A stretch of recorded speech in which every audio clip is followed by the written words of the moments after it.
And welcome back to Moving Conversations. I'm Brian Ritchie. Joining me as always is Nora St. John. Good morning, Nora. How are you today?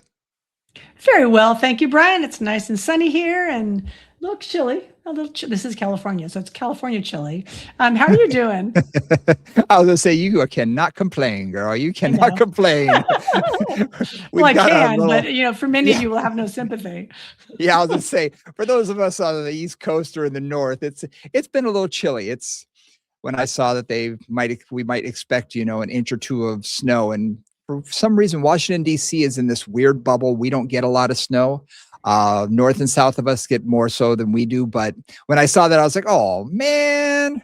But I'm still crossing my fingers that it just blows past and it should be fine. It's just going to be, a little damp weather. Let's hope. But Nice. I'm looking forward. By the time this episode drops, it'll be into February, which will be nice. It'll be starting to get a little bit warmer. Like I said, my wife every day comes and says, it's getting, lights, it's staying light longer. It's staying light longer. Yes. I'm like, by about 3 minutes a day. It's okay, Slow man. your roll. It really does help. Oh, it does. It totally does. After about 2 weeks, you're like, oh yeah. I don't know if you ever noticed this, if you spent enough time in the North or whatnot. But I had a client once tell me that February 3rd is the date that most people begin to realize, hey, the days are starting to get longer. Mm. And Yeah. I was kind of wondering about that because that's when he said that, I said, I don't think so. But I'm like, yeah, that kind of is, at least around this area. Is it like Groundhog Day or something? That's true. Groundhog Day is right around there. Is it one of those second, days, I Groundhog think. Day? Yeah.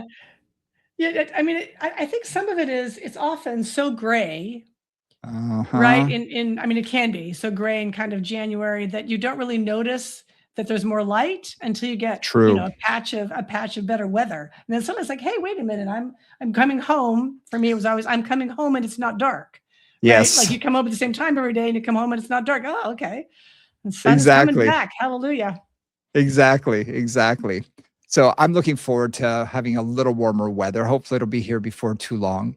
But listen, do us a favor, hit that like and subscribe button. We really appreciate it. You can always reach out to us at movingcombos@gmail.com. Instagram is the best way to keep in touch.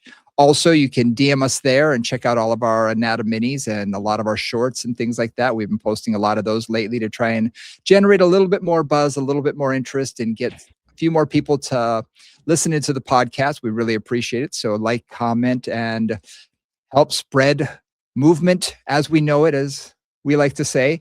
So now that that's aside, today's topic, we talked a little bit about low back pain, and I thought, you know what? One thing we haven't spoken about was how does fascia affect low back pain? Because fascia's been that catchword now for, gosh, it's been probably at least 10 years. And we're learning more and more about it all the time, but it can definitely affect low back pain. And I thought, since we're talking about low back pain, why don't we dive into this a little bit today and chat a little about this? Nice. And, some of you who've watched some of our fascia episodes from the early in our career, basically early in moving the early days. The early days. Fascia has really, fascia science is continually evolving. It really is. So, even anything that we say today may be not true tomorrow. And there's a lot of theories, and some of them are played out, some of them aren't. Sometimes have a theory, and then they try some research, and it turns out to be true and not true. So we're still in a state of figuring out a lot of stuff. But yeah, Brian, what's fascia? What is fascia? That's a loaded question. Let me tell you, that is a loaded question. Best way to describe it for me is it's connective tissue. It helps, it surrounds, interpenetrates all the muscular systems of the body as well as organs. I once heard it described that if you took out the fascial system as one whole unit of the human body and had it stand up like a human, it would actually most closely resemble what a human form would look like, because it's that much part of all of our systems. Yeah. And that's one of the things about fascia. Sometimes people talk about fascia as if it's a separate thing. It's not a separate thing. It is completely interconnected with certainly our muscular system, our organs, and even with our nervous system. So yeah. I like that image though, that if you took all the fascia out and stood it up, it would like stand up. I mean, Yeah. not that it would necessarily, but that you would have the structure, because that really what it is. It creates the structure of the human form, and everything else kind of gloms onto it. It creates like the scaffolding, if you will, that Mhm. everything else attaches to. I like that thought is the scaffolding. I don't know if you ever heard this. When we first started talking about fascia, not you and I, but when in the fitness industry, fascia was first talked about, it was like, okay, have you ever taken skin off of a chicken? You know that Yeah. thin layer between the skin and the meat? Well, that's fascia. And that was such a basic preschool way of looking at what fascia really is. I mean, is it? Sure. But there's so much more to it than just that. That when you're trying to explain it to a client, sure, that might be an easy way for them to get a general sense of it. Because if you try and get any deeper than that, you're going to see their eyes are going to glaze over and they're going to fall asleep on you. But that's at least how I had heard of it, 15 years ago or something. Is that kind of how you first heard about it, when people started talking about this?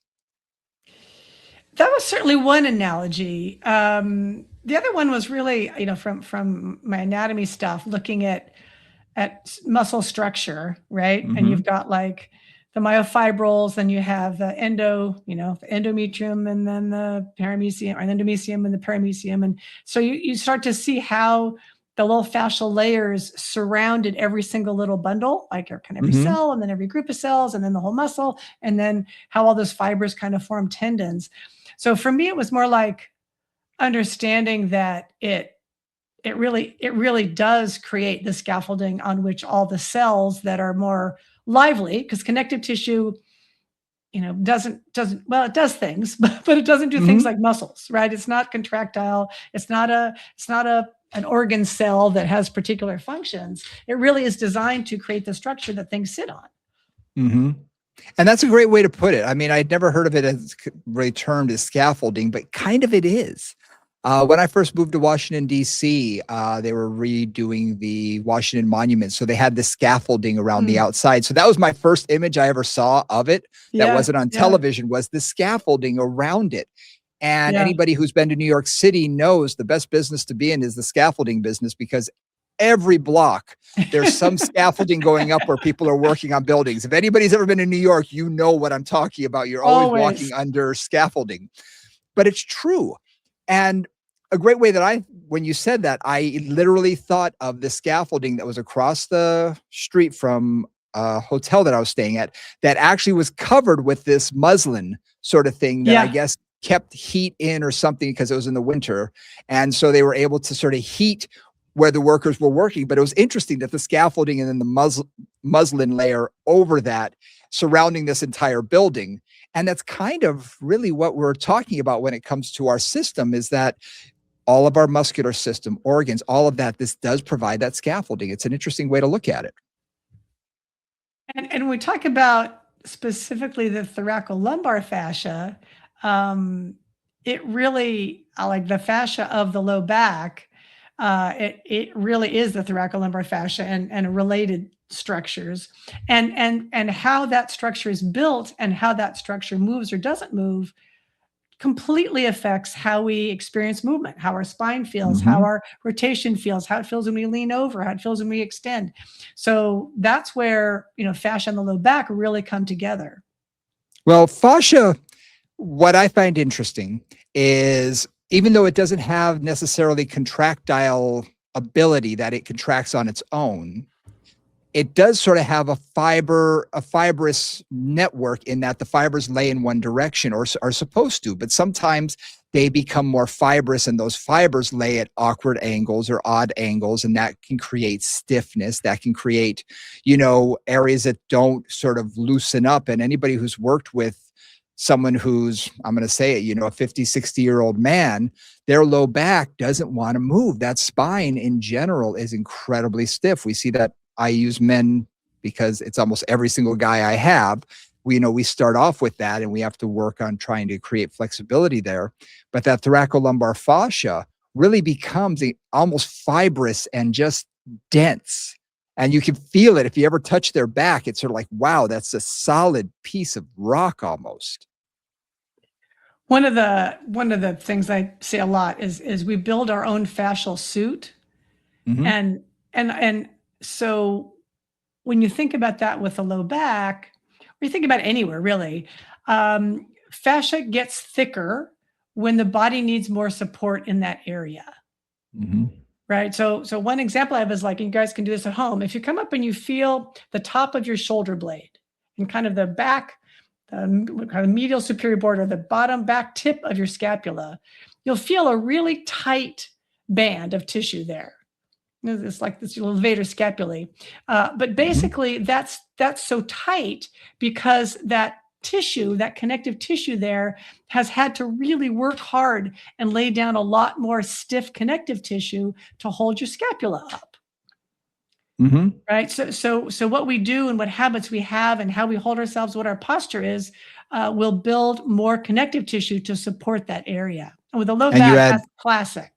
absolutely. And just in what you were holding on to with the levator scapula, when you add in forward head posture and rounded shoulders and all of that, for prolonged periods of time and less movement, that can become even more rigid and a lot tighter and just very fibrous tissue. Right, and that's what happens with the low back. Again, if the muscles can't quite do the job, is how I often describe it, then the fascia kind of comes in to reinforce it. But fascia Hmm. isn't elastic, particular, right? It doesn't have that nice, lovely blood supply that the muscles have. It doesn't have that kind of vitality. So, it's like taking something that's really kind of juicy and squishy and making it stiffer and stiffer, which decreases some of the circulation and stuff. And lack of movement is a great way to create that stiffness.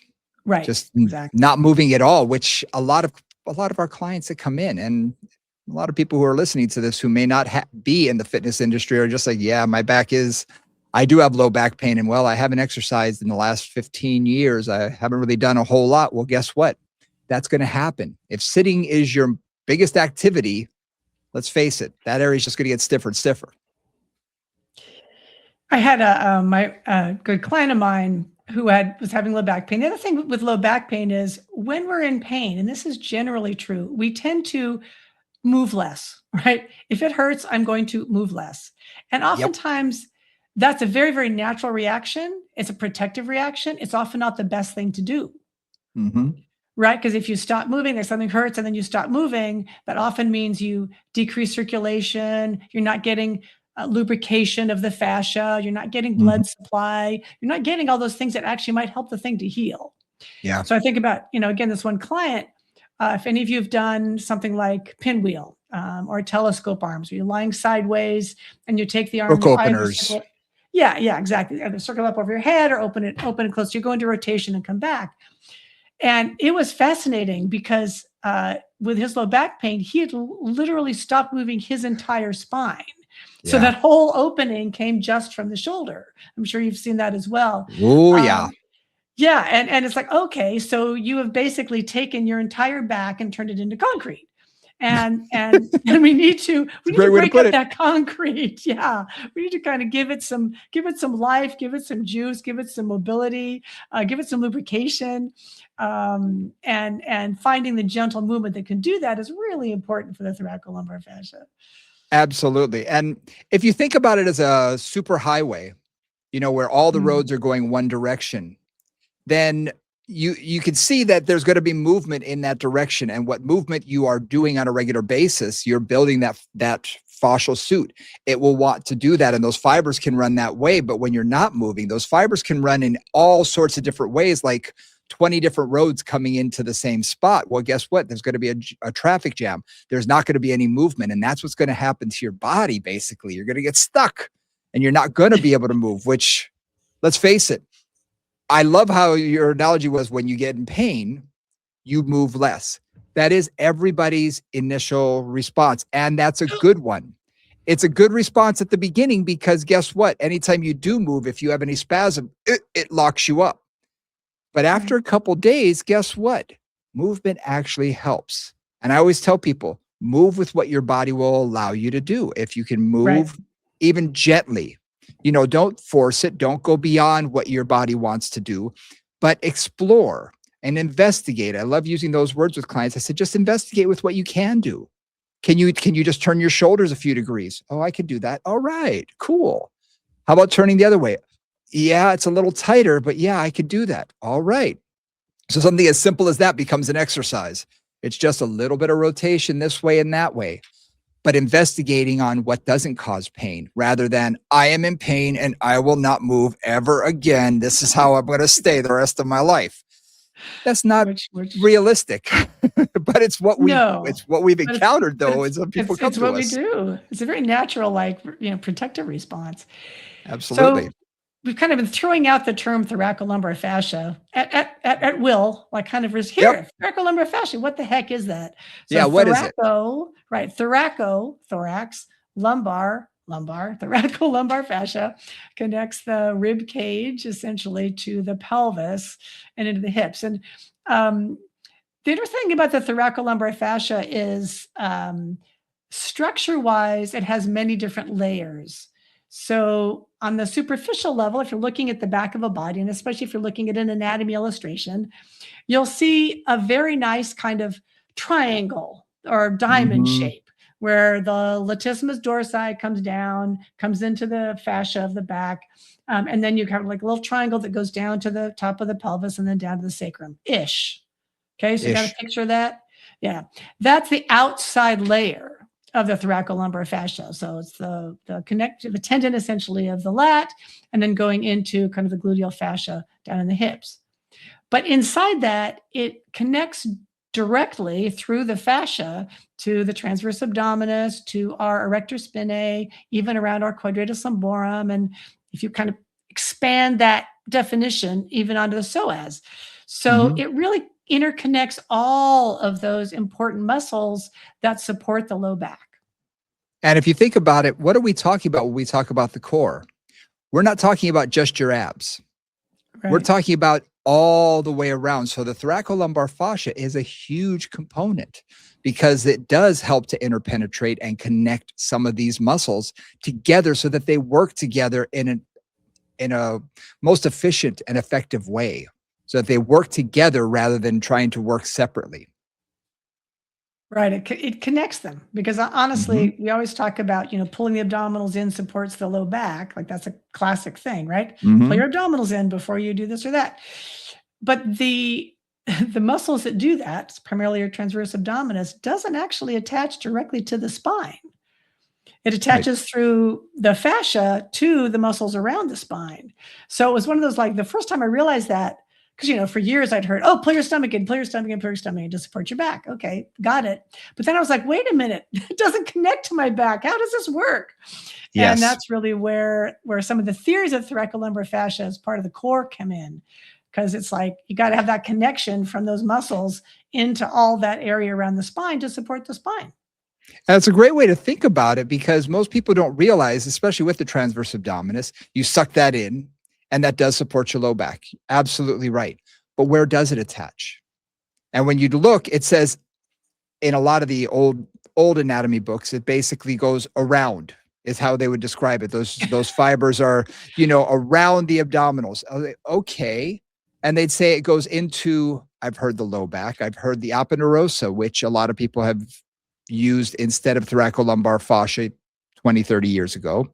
And yes, it does go into that. Absolutely. But like you said, those other muscles that are connected to that, they all will have an effect on your abdominals and conversely, your abdominals will have an effect on what's happening to the muscles of the lumbar spine. Exactly. And as we build our fascial suit, how we sit, how we stand, how we hold our rib cage, which side of our hips we lean onto, which hand we're dominant with, how we, what Mhm. sports we play, all those things can create different kinds of tension through the thoracolumbar fascia, and that's where you often get uneven pulls on the spine, which then can lead to trouble over time. You know what? I can't tell you how many clients here in Washington, D.C., I sort of joke, we're primarily made up of lawyers, consultants, lobbyists, and Yes. psychologists, psychiatrists. They all support each other. So, Uh-huh. but I'm going to take that last group, okay? The psychologist, psychiatrist, because I've seen so many of them come and go, and most of them have a very unique pattern that is seen just to that group. And it's because they're sitting with someone they need to write. So what do? They cross their left knee over their right knee, and they rotate their body to the left to write on their leg, basically, or on a pad. That's so funny.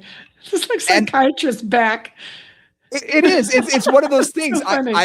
I've had dentist neck, so yes, it's like Yes. psychiatrist back because they rotate and they stay that way for the entire Yeah. hour, and then Yeah. the next person for the entire hour, and the next person. And as I kept seeing these people, I kept noticing, you know what? All of you rotate to the left. Your hips are a little askew because they cross their one knee over the other. So their hips are a little jacked up and they're rotated. And when you get them to stand up, their body naturally wants to turn to the left. And to get them to stand straight, they say, it feels like I'm turning to the right. It's like, well, no, you're pretty straight right now. But it's a lot like that person who has their computer monitor always to the left for so many years. Well, guess what? Their body is naturally going to go to the left. Or who's right-handed, who writes a lot, their body is going to want to lean on the desk. So their forearm is on the paper. So they're going to lean. All of those things that we do habitually over the years will begin to build that fascial suit. And when it comes to the spine, that rotation, we see that. And guess what? As a fitness professional, movement professional, we've got to learn how to unwind that a little bit and get them to be able to do it the other way to get proper movement. Because if not, guess what? They're going to get stuck facing that way. Forever. Forever. So one thing that was useful to me in understanding this was I've done a reasonable amount of dissection, a bit of dissection over the years of fresh frozen or lightly preserved cadavers where you can really see the fascia. And man, you take off the skin layer and you look at the angles of it because you can see the fibers. You can literally see like fibers going this way, fibers going that way. And oftentimes there's multiple layers of fibers. And you look at the thoracolumbar fascia, the superficial layer of it, and the fibers are sometimes all going in one direction across the midline. Right? You really will see, you'll see like they're thicker, because let's say going from in your case, that they rotate to the left, going from the left shoulder to the right hip. Like you'll just look at it and those, you'll see those fibers are much thicker and more defined than the fibers in the other direction. Interesting. Yeah, and that's building their fascial suit. And one of the things about that as a fitness professional is I think, well, that's a lot of years of habit and that's a lot of connective tissue to change. So, one of the things is mobility certainly helps. Mobility will take a while. So it can take, they say, 6 to 24 months to change fascia. So it may be a while if you see those imbalances.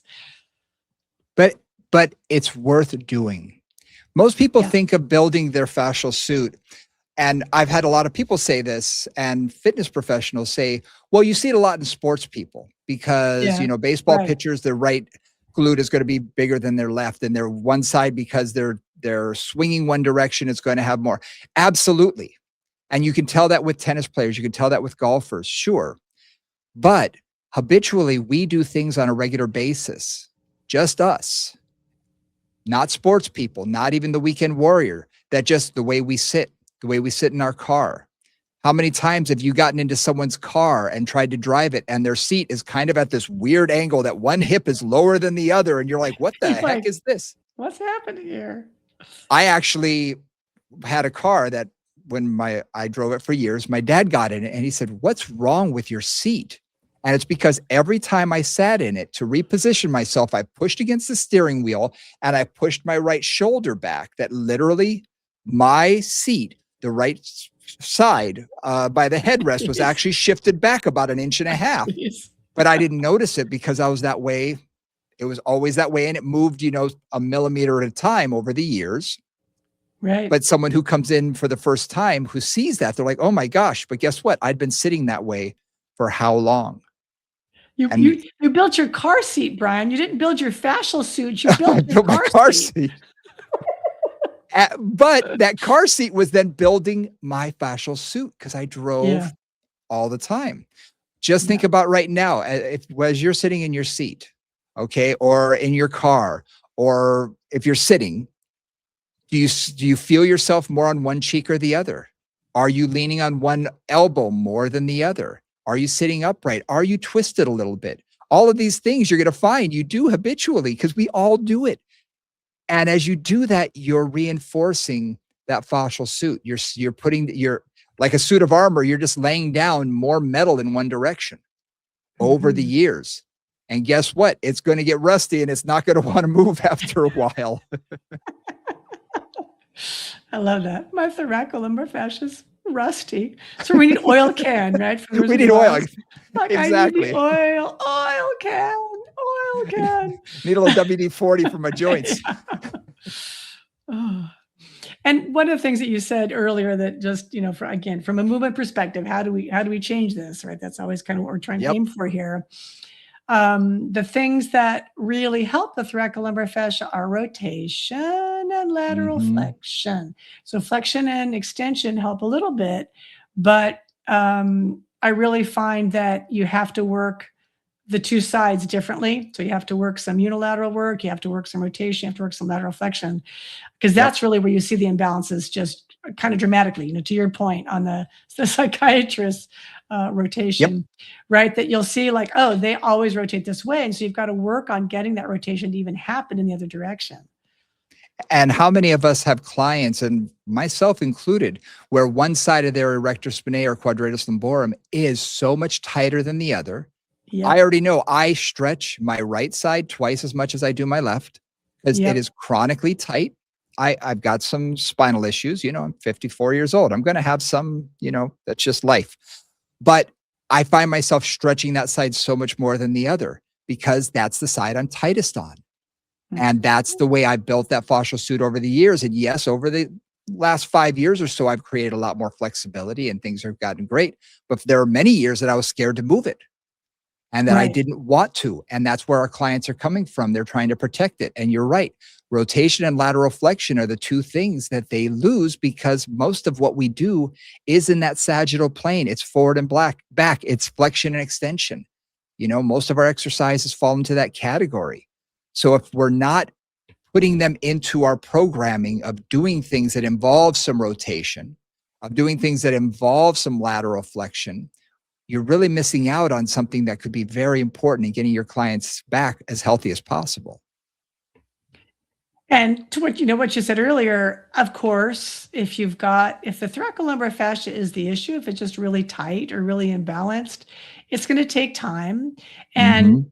you want to just do the movement that they can do and keep gently working it, right? Because you Mhm. can really irritate things by Oh, yeah. going too far. You can certainly over rotate and cause some trouble, or do sort of aggressive side bending, kind of like aggressive mermaids and Pilates, and get a little bit irritated in the area. And you don't want the Mhm. irritation because inflammation will also increase the laying down of collagen, Yep. oftentimes in directions you don't want it to go. So you want to, again, minimize inflammation as best you can, but keep the movement happening.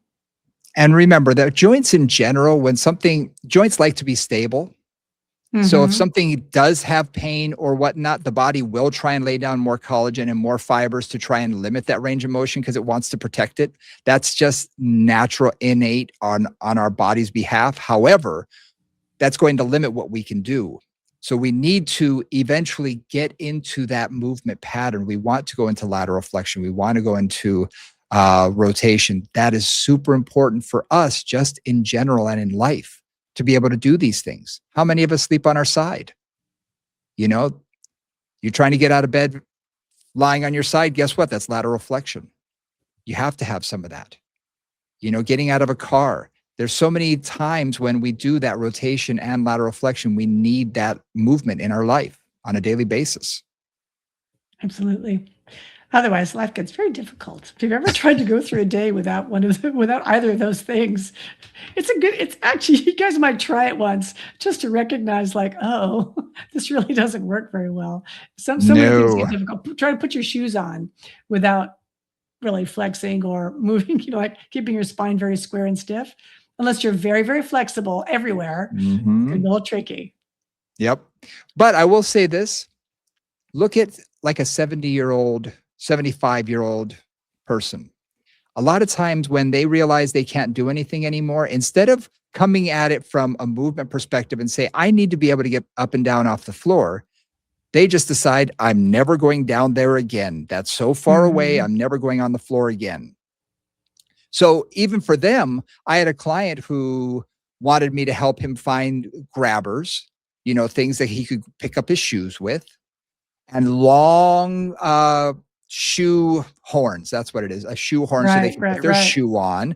They didn't want to have to tie and untie their shoes.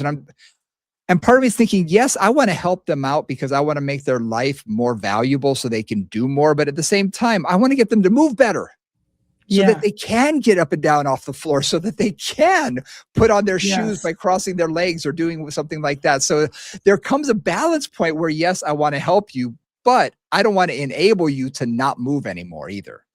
Right. That there certainly becomes an age and a mentality and a personality where that's what you're fighting, right? More than anything Hmm. else. Yeah.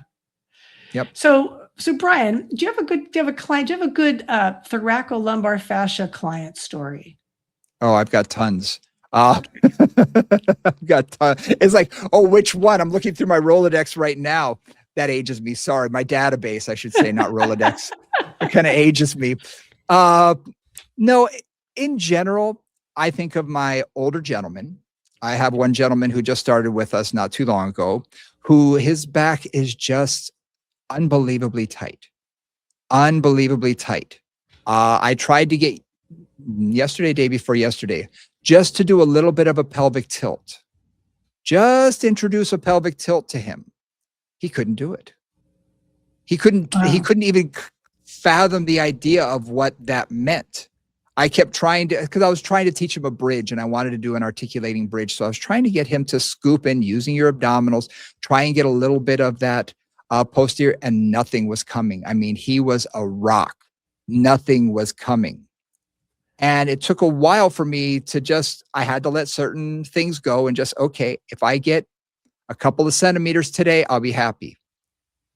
But I told him, this should be what you look like. And I had to demonstrate, here's where you should be able to. And I demonstrated the rolling up and down. And I'm not perfect. Again, I'm a guy and I'm older and I don't move as well as I used to, but I'm a little more supple than this guy was.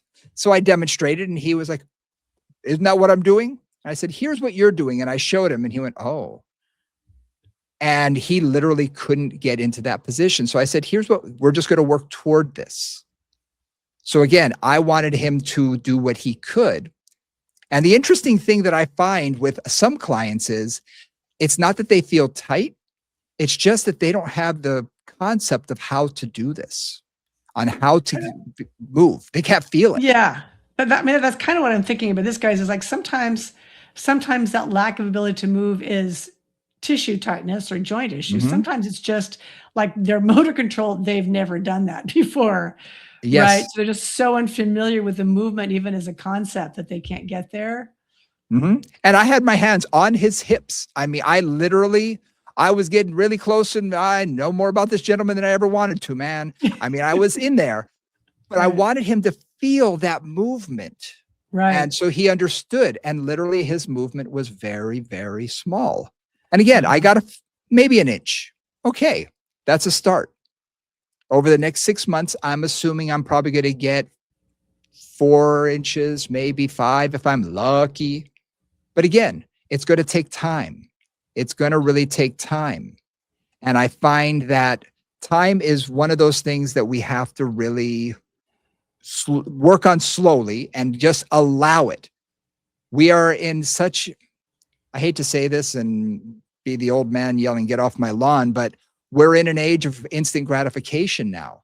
We have everything at our fingertips. I tell this to my kids all the time. I said, there was a time when we had to wait for our favorite television show to come on and not hit on demand.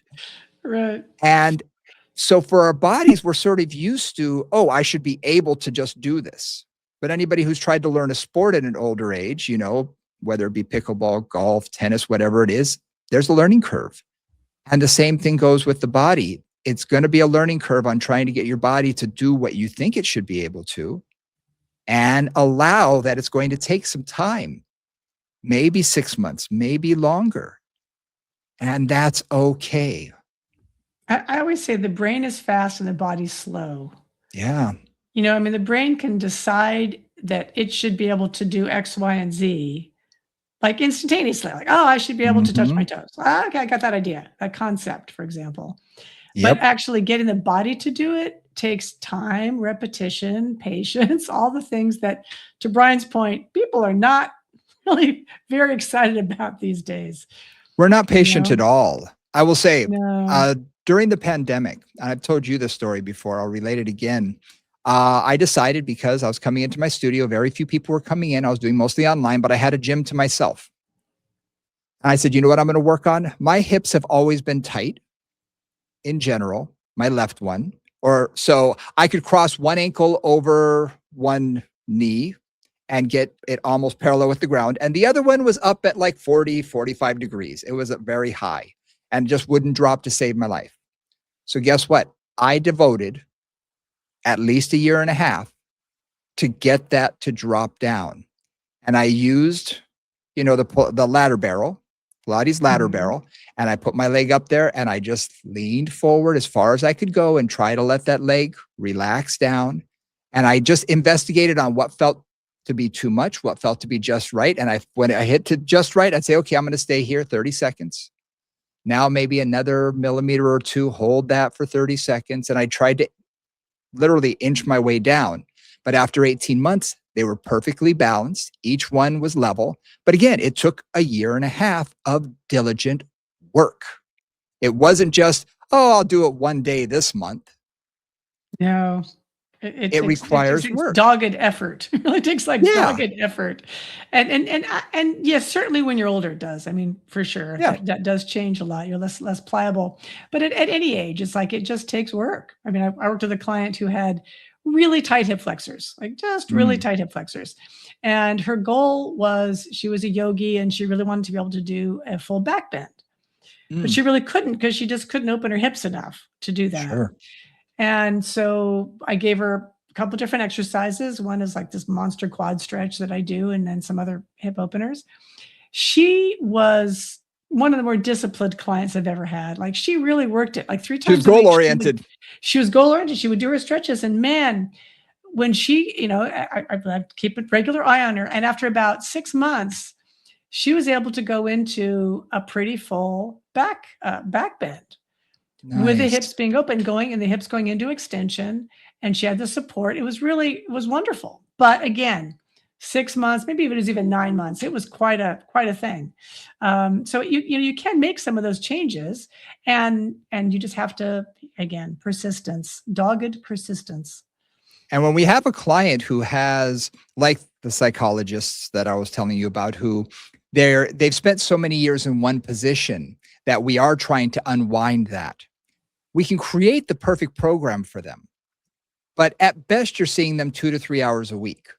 And you're not going to do an hour of just that one exercise. You're going to be doing a lot of different things. So giving them homework to do, doing things that are going to help unwind that and get them to be more balanced is super important.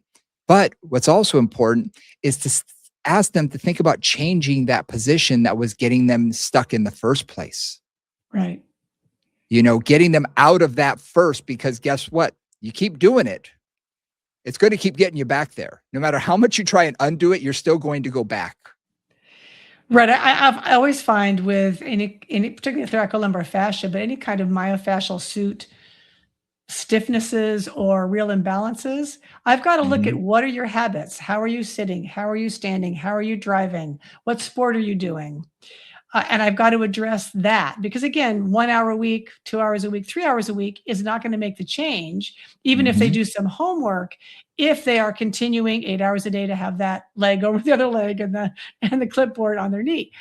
And so that's really where I look. Like, I'll have clients come behind my desk and sit, and I'll say, okay, just type something on my computer.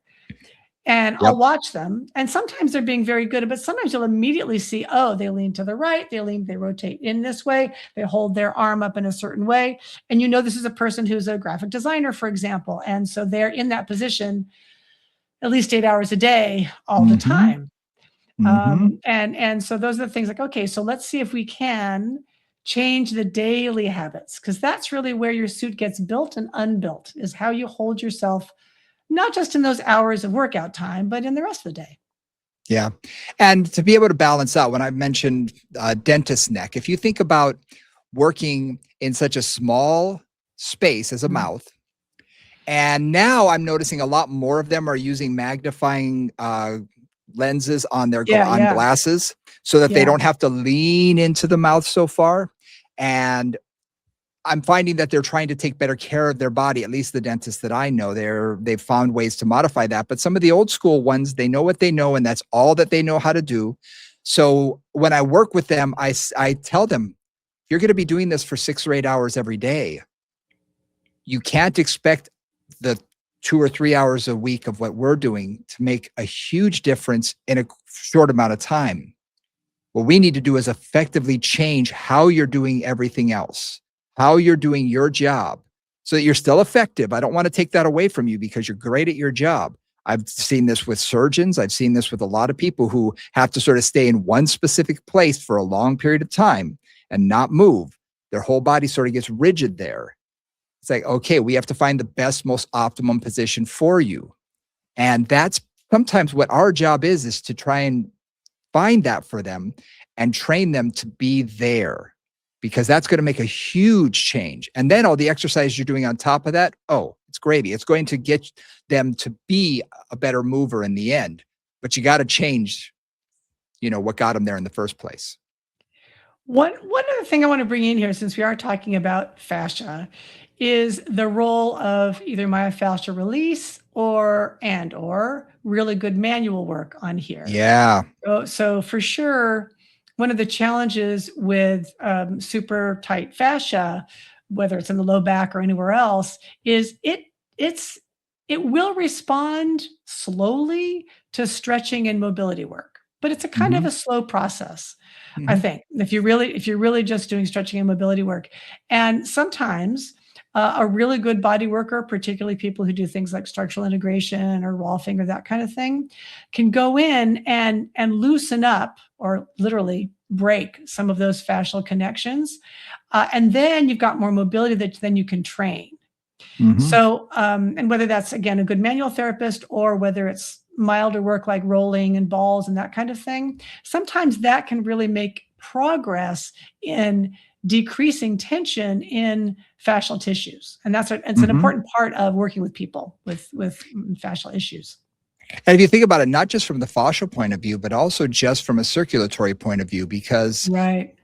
you need to get some circulation back in there because a lot of those tissues haven't gotten a whole lot of work done on them, uh, manual work or stretching, not beyond stretching, but foam rolling or whatnot, that you're not going to get enough blood flow there. You're not going to get that. And you're definitely not going to see that.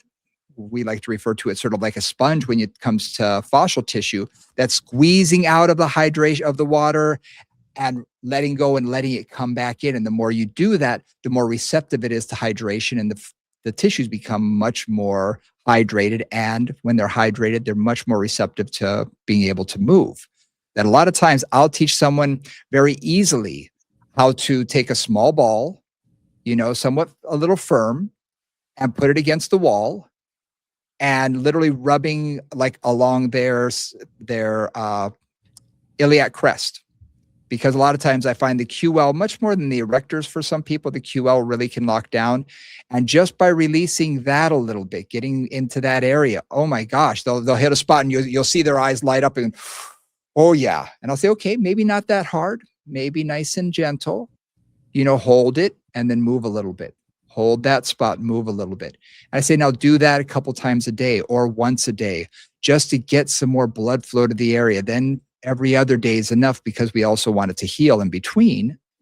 But a lot of times it's just getting that hydration to be pumped in and out of that can really make a huge difference. Well, again, if you're replacing muscle tissue, especially with fascial tissue, it means you're decreasing the blood supply in the area. And especially if somebody is then, so, if you think about like nice, juicy muscle tissue that gets stringier and stringier because there's more and more collagen Hmm. in there, it's going to lose some of its blood supply. And then if you stop moving, you got the same problem. So myofascial release for that, movement for that, things that get circulation going, that's when healing happens. That's when change happens. You've got to get fluid in and out of there. You've got to get things moving. Yep. I mean, how many times have you had an area that's bothering you? It's like, oh, I can't, it's just bugging. And you and I are both body workers. So I'll just get my thumb in there, Yeah, you exactly. know? And a lot of times it's that lateral line, it's the glute med, it's the QL, it just gets grouchy. And I'll get in there and I'll just start doing a little cross fiber friction or a little, positional point press and hold on to it, hold on to it. And then I stand up and it feels so much better. Well, you can teach your clients the same thing with small balls. They usually can't do it with their hands because they're not that, they don't know what they're going, they don't know what they know and what they They don't know don't what they're know. doing. They don't know what they're Yeah, they doing. have no idea, which is why don't give them one of those little thumper devices. There are all sorts of different ones out there to try Uh-huh. and release this. If you don't know what you're doing, you can actually cause a lot of bruising and a lot of more harm than good. If you know what you're doing with them, to put them in devices, Theragun, whatever that you want, those can be very beneficial if you know what you're doing. If not, when you try and get into the low back where we don't have a lot of structure like the rib cage, it's not holding itself together. Those bones are they're in there kind of loose a little bit. They're held in there, but I mean, you can do some damage to them if you start pressing into the transverse processes, with one of those with a lot of force. And that can do some damage. You also, as a precaution there, you've also got the kidneys right under the 12th Oh rib yeah.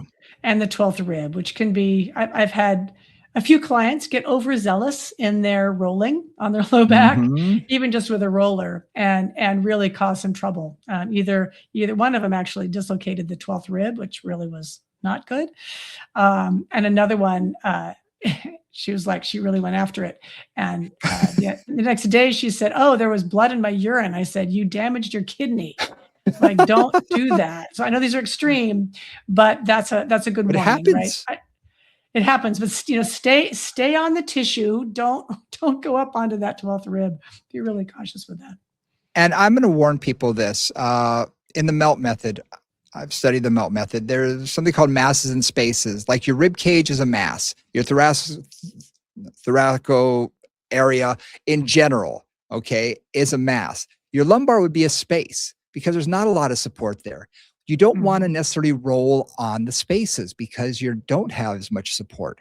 Your pelvis is much more of a mass. It's a lot more stable. So if you're laying on something like a foam roller, for instance, I don't know how much you weigh, but I've got a pretty decent amount of weight on top of that bugger. So I don't want to necessarily do that to an area that I can cause damage. So I always tell people, I don't like people rolling on their low back itself. You can Yeah, do a little bit of me your too. QL if you're lying on your side. You can get around the iliac crest. I don't like the lower ribs. Like you said, the Yep, floating I'm with ribs, you. they don't like it. Try and be careful and cautious. You can still approach it from a different perspective. And guess what? If you're not a body worker and you're not an expert in this, find a body worker that knows what they're doing and refer out. Exactly, and refer out. Absolutely, Because absolutely. you'll see so much more benefit. I Yeah. find that a lot of younger uh, trainers, Pilates instructors, and things, we kind of want to be jack of all trades. We want to help our client out so much that we want to do it all. And we want to prove to them that we know what we're doing. I say I prove to them that I know what I'm doing a lot faster when I say, you know what? Right above me in the studio, right above me is an amazing massage therapist. His name's Jason. I want to send you to him. Here's Yeah, his number. And they say, exactly. oh, okay. And now I've given you permission to go get a massage. Hey, how about that? Some people No, need permission. absolutely. No, I mean, that one of the best things I had when I had my studio was there was a body worker who we found, and oh my God, he was like, we sent so many. Oh, yeah. I think we were responsible for creating his practice, honestly. Yeah. But the differences we'd see, I mean, we would make between him and us, progress would be Huge difference. twice as fast, easily. Yes, because easily. he knew he was very effective. I mean, not every body worker is effective either. It's like every Pilates teacher is not particularly effective, and every personal trainer isn't particularly effective. But if you get a good one, Mm-hmm. unbelievable. Like working in concert with somebody, or a good chiropractor, if you've got a good one, they can make all the difference in the world. And again, Yep. if they kind of get it moving, get it loosened up, and then you train it in that new position, boom, you can make magic. Yep. Yep. Absolutely. And to find one, I'm going to tell people this: ask around, ask physical Yes. therapists that you know if they know of anybody, because a lot of times they've been at this for a while, they know, and try them out yourself. Yeah. You'll know pretty fast. You and I have done a lot of body work, so we kind of know as soon as someone puts their hands on me, and nothing's worse than when they're giving you a massage, you're just like, oh, you're wasting my time. Exactly. You, When you you know know, it's bad, it's like, it's bad. oh, It's just like, no, I'm done. Yeah, I'm done. But when someone gets in there and wow, this person's got it. They know exactly what they're going for. I remember I had this guy. I literally built his practice. I'm not kidding. We sent him so many people at a time when he was just trying to get to that next level, of having his own studio and everything. I sent him so many people. mhm. I've got a very dense thoracic area. It's a very dense tissue. And I've never had anybody that's been able to go into it. And this is not a big man. He's a lot smaller than I am. And when he was pressing, he said, okay, I'm going to try something. And he started pushing it. I'd never felt this before. I didn't feel the top layer. I didn't even feel the middle layer. I felt like he was going only into the deep layer. And I mean, I said, I don't know what you're doing or how you're doing it. He said, oh, it's a technique I learned from Yadi. And I'm thinking, oh my gosh. As soon as he did that, I said, sold. I You're my knew he knew what man. he was doing, You are my man. Yeah, exactly. because he got me to move so quickly because he Mhm. knew what he was doing. Yeah. And I knew I could trust him, that I could send everybody to him without a problem. I could just say, Yep. here you go, work with this person. So yeah, find someone if you can, try them out yourself. You'll know if they're even halfway decent, I also and go it's a good way by for you to get client referrals referrals. too. It is. And I also go Oh by yeah. client referrals. Just the ones that some clients are like, I think of one client particularly. She saw a chiropractor twice a week for like forever. And as far as I could tell, it didn't do anything. Like really. Like that was not a Hmm. recommendation that I would have followed, because it's pretty clear that this was just a, money-making scenario. Another client who would Right. go, went every now and then when they needed a tune-up, and I would see radical changes in their body. I go, okay, Hmm. that's the one I want to send people to. So sometimes clients can be Yep. good resources for that. No, 100%. I always ask clients when someone says, oh, I had the most amazing massage. I said, really? Who? Uh-huh. I mean, Exactly. right away, I'm like, I want Yeah, their name always. and their information, because Yeah. that's the only way you know. I actually found the guy that we use now, who's literally upstairs from me in a Fantastic. beauty place. I mean, it's the husband of the person who owns a facial, beauty. Yeah, She's spa a thing. physician. Yeah. Yeah, she's a physician, but she specializes in, dermatological type stuff. Right. Medical And I spa. never would have ever walked in that. Yeah, I never would have walked into that because I've never looked into it. But he came to me for what he needed for his body. And Yeah. we started talking, and I realized he knows what he's talking about. Ah. And immediately I was like, oh, this guy's good. I've sent him so many people now. So sometimes you do just stumble upon these people as well. And when you do, hoard them. I mean, literally, Yeah. Exactly. keep your list of who's good. I have my physical therapists, I have my massage therapists, my chiropractors. I have all of them listed because, man, you never know when you're going to need one, but you need to have your list, your Yeah, referral list. absolutely. Absolutely. And don't be afraid. We haven't talked about referring much, but don't be afraid to just call people up and say, hey, Hmm. I'm a blah, blah, blah. I'm a personal trainer and Pilates teacher, and I'm working with these clients that have these issues. And I'd love to, like, I've taken people out to lunch before. Just say, hey, I'd love to take you out to lunch and just talk Yeah. about what you do. If they're like, oh, I'm too busy for that, I said, hey, can I just bring a cup of coffee and chat with you at your office? Right. Just sometimes just getting to know them. I've Hmm. learned so much from all the practitioners that I've worked with over the years. And again, boy, if you've got a good referral network, you're golden. Hmm. And one of my clients calls it his Jewish mafia. Yeah. because he's Jewish, but all his doctors, he's like, he has a cardiologist, he has a dermatologist, he has all of them, Right. and he knows who to go to, who's the best in the area, and Yeah. he's got Yeah. his team. And I love Yeah. that. And I've gotten to know a lot of them. And it's like, oh my gosh, these guys are fantastic. They are fantastic at what they do. So you know what? They go on my referral list. And that's Yeah. how you really begin to build that, is by talking with them. And especially with physicians, once they know that you know what you're doing, man, they will send you people, because they know Absolutely. what they don't know, and we know things that they don't. Yes, absolutely. And if they're an open-minded physician, not all are, Yes. and they're Not happy all to are. refer you to them. Yeah, absolutely. Yeah. All Yeah. right. So thoracolumbar fascia. Yep. It has a lot to do with low back pain. And Yeah.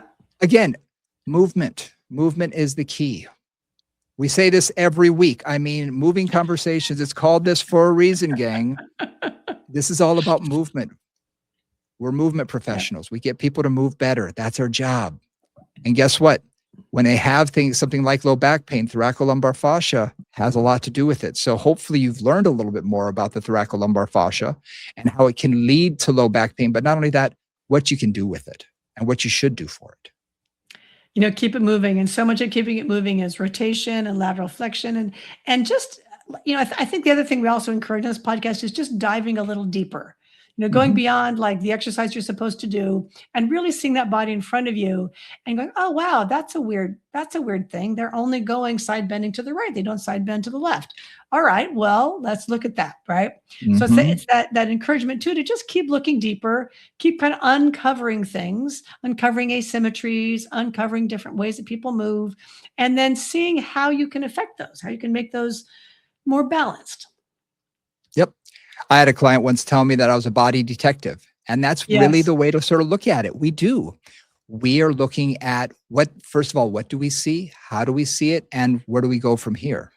Yep. And that's really what assessment is. And that's what we're doing in this. So investigate, dig deeper, and don't be afraid to, push them a little bit in that direction. And don't be afraid to know when you don't know something. So Oh, yeah. investigation, like I've been watching for some random reason. I'm watching Columbo. All right, I'm rerunning I like love Columbo. Columbo. Right now, so like the detective, right? So you see how, like, just like what we do, we get an idea in our mind, a hypothesis, Hmm. if you will, right? Oh, they're a little tight here. There's something going on there. Maybe I need to strengthen this or loosen that. And then we go Hmm. down that path. We explore that path. And sometimes, yeah, boom, hit it on the first, right out of the gate. You keep going in that path and you make change. Sometimes you go down that path, you make a little bit of progress, but then you get stuck.